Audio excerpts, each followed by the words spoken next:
The Iron Duke class was a series of steam locomotives built in the United Kingdom between 1847 and 1853, designed for high-speed operation on broad-gauge railways.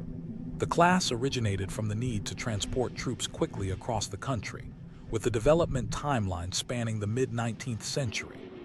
Notable innovations included the use of superheating, a more efficient boiler design that increased steam pressure and output.